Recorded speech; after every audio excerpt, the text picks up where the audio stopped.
It may surprise you to know that towards the end of World War II, the United States recruited and brought over former Nazi scientists.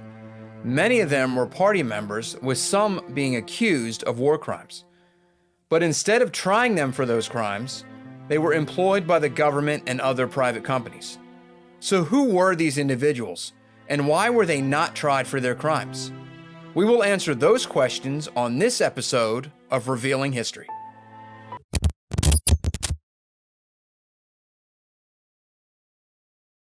Operation Paperclip was a secret program by the United States government that began during World War II after the war in Europe had ended. Its objective was to recruit German scientists, engineers, and technicians from Nazi Germany for 6 to 12 months to assist the U.S. in the war against Japan. After the second bomb was dropped on Japan in August of 1945, they surrendered and the war came to an end. But the program did not. Originally called Operation Overcast, it was later changed to Operation Paperclip by Ordnance Corps officers who attached a paperclip to the folders of those Germans whom they wished to employ in the United States.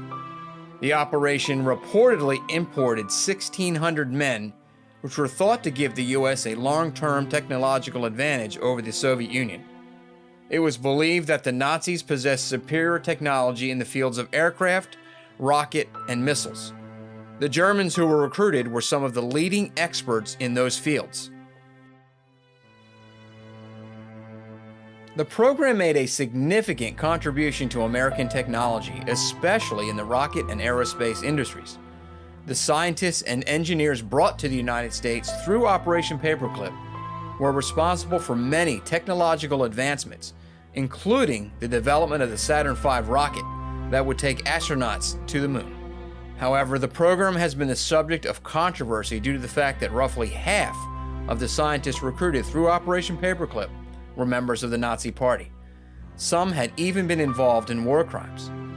Now, the program's critics argue that the United States government should not have employed these individuals, while still others argue that the program was necessary to prevent the Soviet Union from gaining access to German scientific knowledge. The issue was looked upon as an inconvenient problem by the administrators of the project. And because relations with the Soviets rapidly deteriorated after the war, the recruitment of former Nazis became more palatable to those in the know. One of the leading scientists recruited was Wernher von Braun. He was a Nazi Party member and an SS officer. He was one of the leading figures in the development of rocket technology in Germany and co-developed the V-2 rocket, which debuted towards the end of the war. The rocket plants employed slave labor from the concentration camps, with many of the Jews being beaten and even hanged for not working fast enough. Now, von Braun certainly knew about the use of the slave labor in the factories, and it is suspected that he knew about the beatings and the killings. And it's even been claimed that he was witness to some. The United States Army knew and kept this information on von Braun and others classified for many years.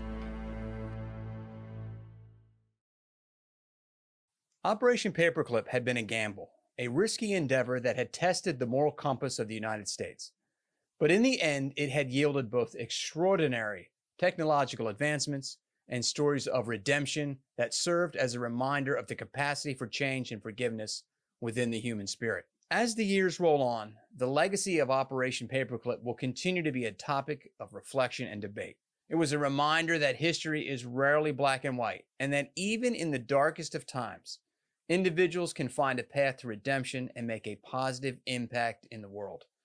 Operation Paperclip had been a complex and controversial chapter in history, one that would forever be etched in the annals of time, a testament to the enduring pursuit of knowledge, redemption, and the betterment of humanity.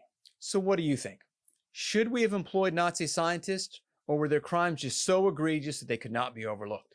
It's accepted by all that they did make a positive impact on the world after the war, an impact that is still felt today. So let us know in the comments what you think. Was Operation Paperclip a good thing, or should we have prosecuted those Nazi scientists for their war crimes?